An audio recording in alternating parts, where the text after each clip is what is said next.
Bom, para conduzir a palestra da América do Sul à Ásia, novas fronteiras de produção e consumo, eu chamo agora ao palco Emilce Terré, chefe de informações e estudos econômicos da Bolsa de Rosário, Leonardo Ananda, presidente da Câmara de Comércio Brasil-Índia, e como moderador recebemos Lalit Kulbe, diretor da Garda Chemicals na América Latina. Por favor, subam ao palco.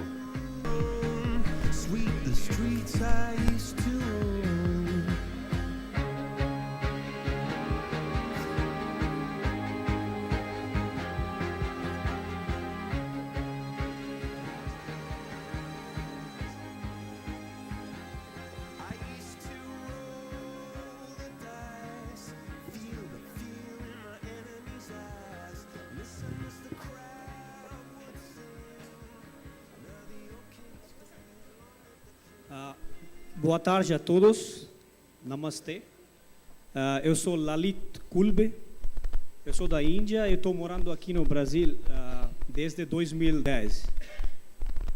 Eu trabalho para uma empresa chamada GCL da Índia, que fornece insumos para produtores da América Latina.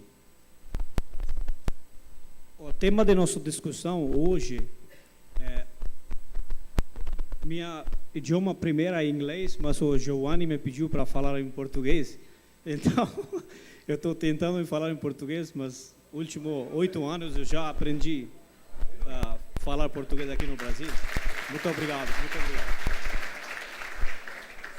A Câmara de Comércio Índia-Brasil, e ele vai falar sobre possibilidades que nós temos entre Brasil e Índia. Só para dar uma ideia para vocês, a Índia, o Brasil e China já tem uma parceria forte hoje e já faz muito negócio, mas a Índia é um país que está crescendo muito, tem uma população que vai ultrapassar a população da China, então tem um potencial muito alto entre Brasil e Índia. Como Índia, você já sabe que é uma população, 60% da população da Índia não come carne, são vegetarianos.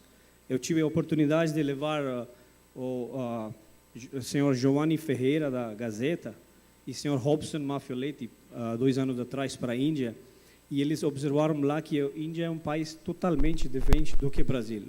O jeito de fazer agronegócio lá é muito diferente. Os hábitos de pessoas são muito diferentes. Mas só para dar uma ideia, a Índia tem uma população de 1,4 bi, que é 6 vezes maior do que o Brasil, e a área da Índia é 1/3 do Brasil. Então, imagina uma população tão grande. Qualquer mudanças pequenas no hábito de indianos, tem uma classe média de quase 300 milhões de pessoas, que é uma população, a classe média maior do que a população do Brasil. Então, qualquer mudança pequena em hábitos de comer pode gerar oportunidades grandes para nós, para países da América do Sul. Polo de consumo na Índia e China e polo de produção aqui na América do Sul. Ao contrário, a Índia está fornecendo muitos produtos químicos para produtores da América do Sul. E hoje, como minha empresa também, fornece insumos químicos, fertilizantes e sementes para o Brasil. E, então, agora, além disso, nós temos, além do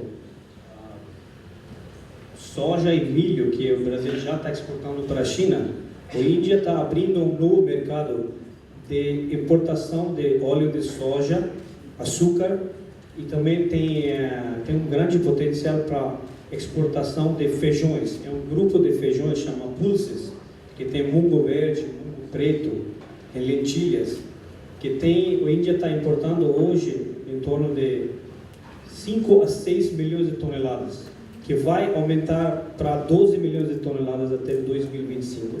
Então é uma quantidade grande que vai gerar muitas oportunidades para produtores brasileiros, argentinos e outros países da América do Sul. Agora eu vou convidar a senhorita Emilce Terré para falar sobre esse tema que nós temos hoje para discussão.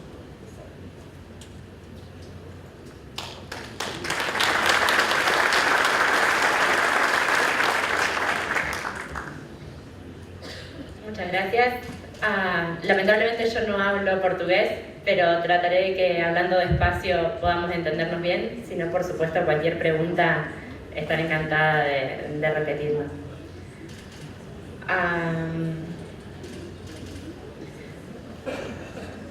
Bueno, para comenzar, respecto del potencial que tiene nuestra región como exportadora de productos agrícolas, en este gráfico lo que vemos es la participación que tiene Estados Unidos en el mercado internacional, y en verdes lo que va teniendo cada uno de los países que compone Sudamérica.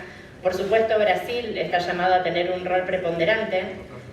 Desde la línea negra hacia adelante son proyecciones hasta el 2026.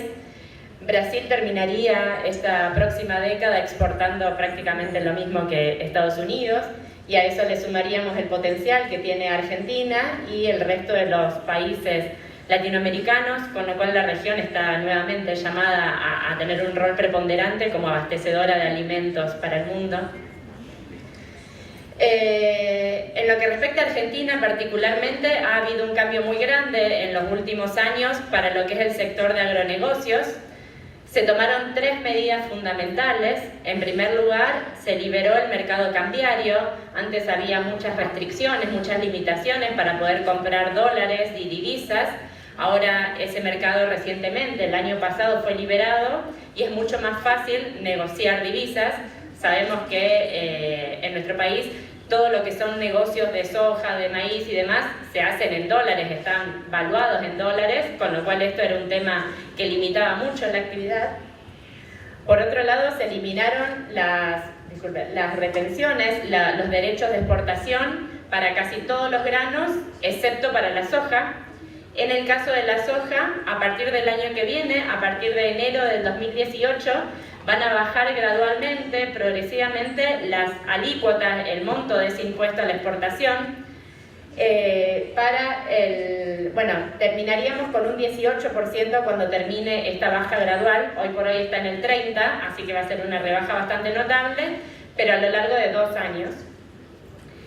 Y la eliminación de los ROE, se llamaron, que fueron la obligación de dejar asentada la exportación solamente, pero que en la práctica eso se estuvo usando durante muchos años como una manera de limitar las exportaciones. A las empresas no se les permitía en distintos momentos del año fazer declarações de exportações com o qual não podiam exportar. Isso é o que mais consequências negativas trouxe sobre a produção de cereais, principalmente.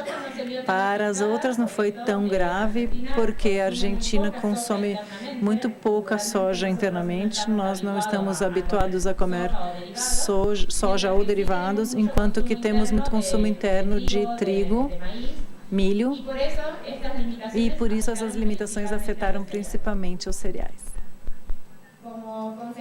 Como consequência do anterior, aumentou a produção na Argentina. Aqui o que vemos é o valor da produção, quer dizer, a renda que a produção agrícola deixa. E vejam que, apesar que nos últimos anos os preços dos commodities agrícolas desceram, o valor da produção agrícola na Argentina conseguiu aumentar. Isso foi graças ao aumento de volume de produção, na quantidade de toneladas que começamos a produzir. Fora isso, outro ponto muito importante é a participação do setor produtivo nessa renda.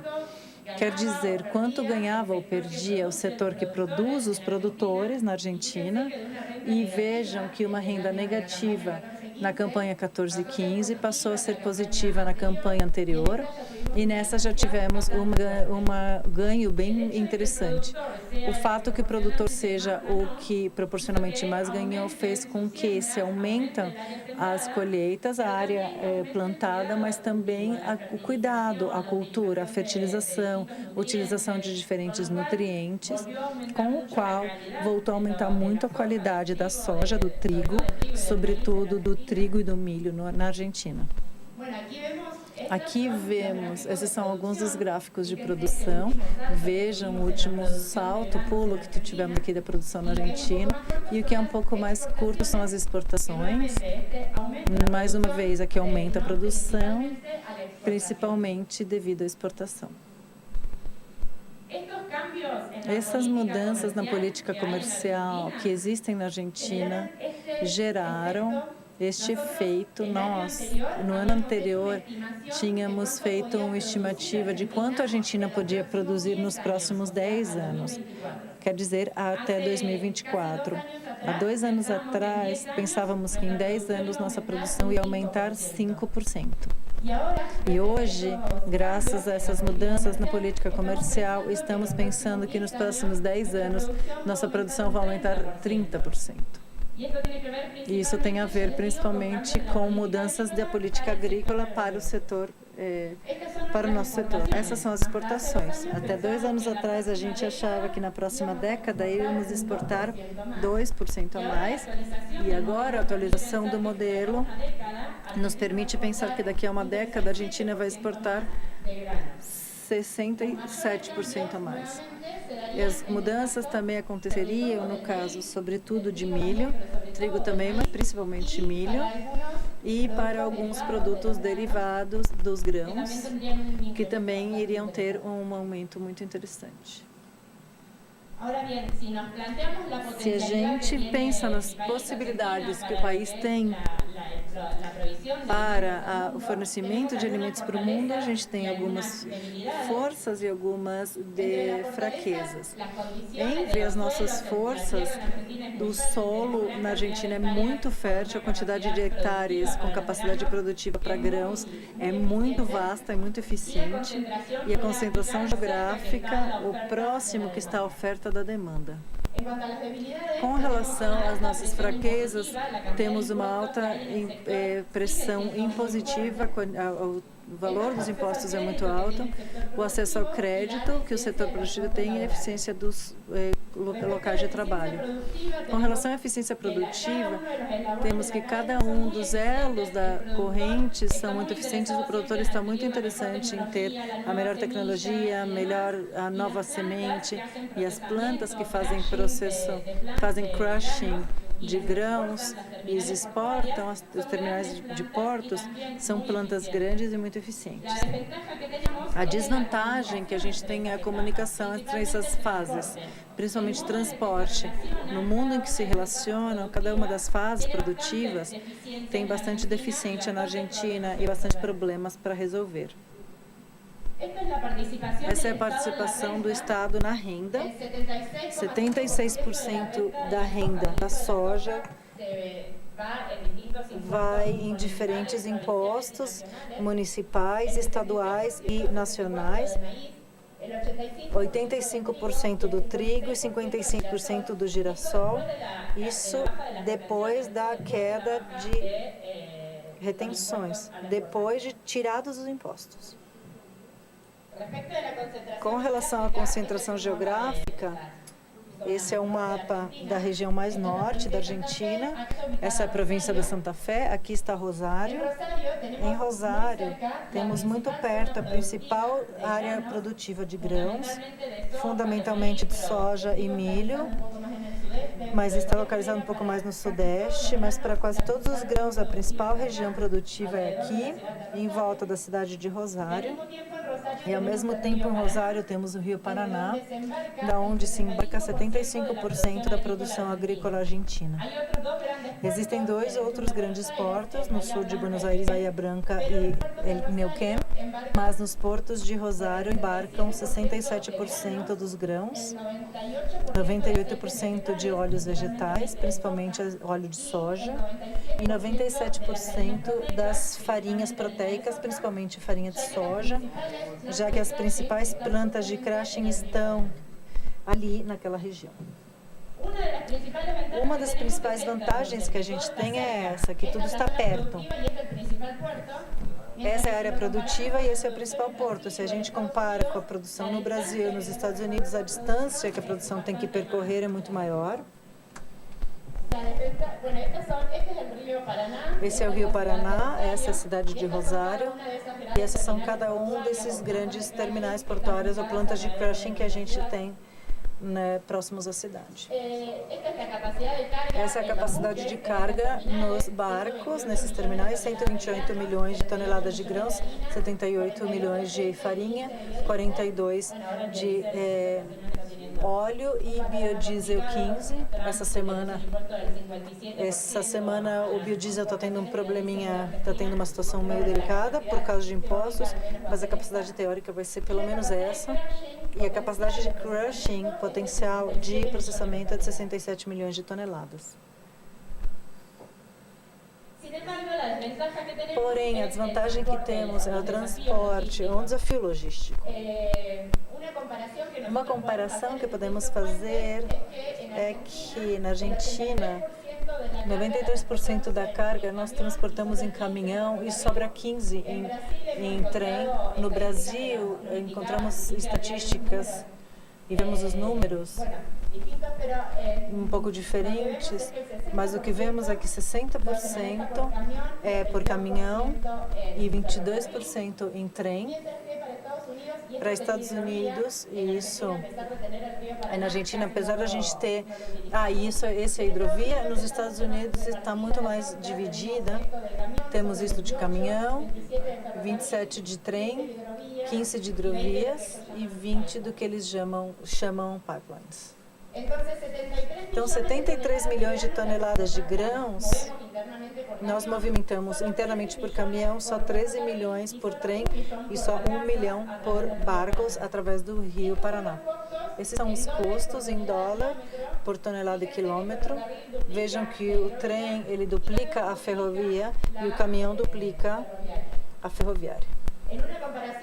Em uma comparação que fizemos com alguns dados para os Estados Unidos e Brasil, com relação à Argentina, o custo por caminhão, por caminhoneiro, por quilômetro rodado é muito maior na Argentina do que aqui.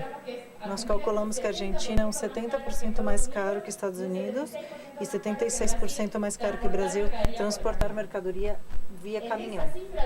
Nesse valor tem a ver 40% da tarifa de caminhão são impostos. O ganho de quem tem a frota de caminhões é 4% desse valor. E, na verdade, tem a ver com ineficiências do cuidado dessa rede, do manejo dessa rede de caminhões. Hoje em dia, temos 240 mil quilômetros de estradas, do qual 66% está sem pavimentar, e isso somado 400 mil quilômetros de estradas municipais ou municipais, que são diretamente de terra. E quando chove muito, esses últimos 4 anos na Argentina choveu mais do normal, todos esses caminhos estavam alagados, com qual a colheita estava pronta para ser vendida, mas não podia sair do campo do produtor. Esse é um dos principais problemas que tem a eficiência da área de agronegócios na Argentina, tudo que é a melhoria que é necessária para a logística de transporte. O que vemos é que tem uma proposta recente do governo nacional com relação à melhoria dos caminhos. Esse é o projeto. Como eu dizia antes, aqui é onde mais se produz grãos, mas nos últimos tempos também aumentou que é a produção no noroeste e sudoeste argentino.